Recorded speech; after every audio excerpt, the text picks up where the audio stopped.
Bismillahirrahmanirrahim. Assalamualaikum warahmatullahi wabarakatuh. Kembali lagi dalam pelajaran akuntansi kelas 12. Kali ini saya akan menerangkan tentang laporan keuangan perusahaan dagang dan kompetisi dasar yang harus dimiliki oleh siswa, yang menganalisis penyusunan siklus akuntansi pada perusahaan dagang dan membuat laporan keuangan pada perusahaan dagang. Indikator pencapaian kompetensi siswa dapat menyusun laporan keuangan perusahaan dagang. Adapun laporan keuangan perusahaan dagang itu ada 4. Yang pertama adalah laporan laba rugi, laporan perubahan modal, neraca, dan arus kas. Nah, sumber daripada laporan keuangan pembuatannya itu hanya satu, yaitu kertas kerja yang sudah dibuat. Nah, pada kesempatan kali ini kebetulan kertas kerjanya yang sudah dibuat adalah toko Sembako Raya Indah.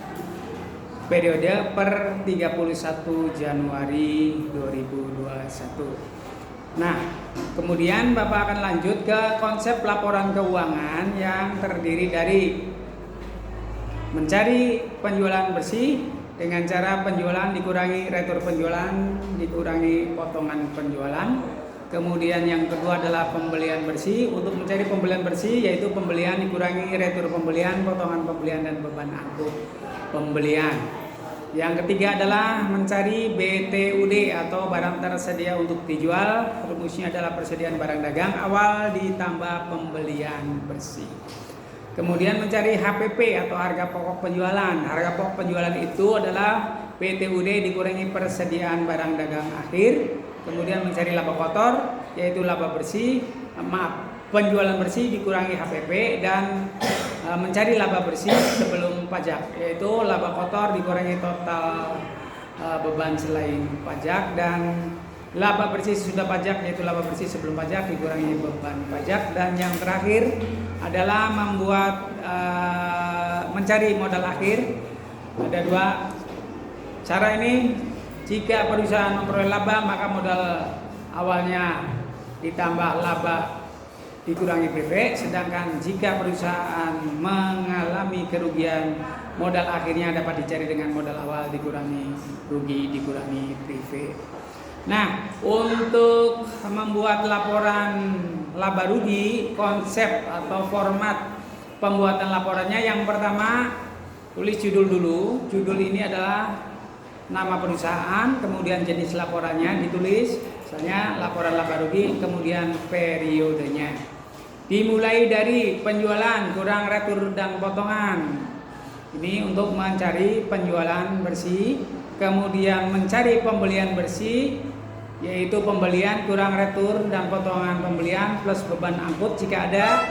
Kemudian persediaan barang awal ditambah pembelian bersih, itulah barang tersedia untuk dijual. Kemudian persediaan barang akhir dikurangi HPP,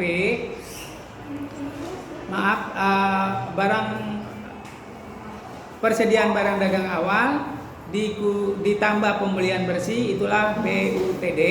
Kemudian persediaan barang dagang akhir dikurangi HPP, itulah harga pokok penjualan. Nah, kemudian pembelian bersih dikurangi harga pokok penjualan, itulah laba kotor. Sedangkan laba kotor dikurangi beban-beban adalah laba bersih sebelum pajak.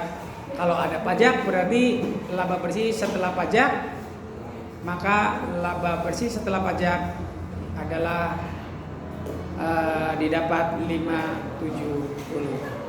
Kemudian kita beralih ke pembuatan laporan perubahan modal.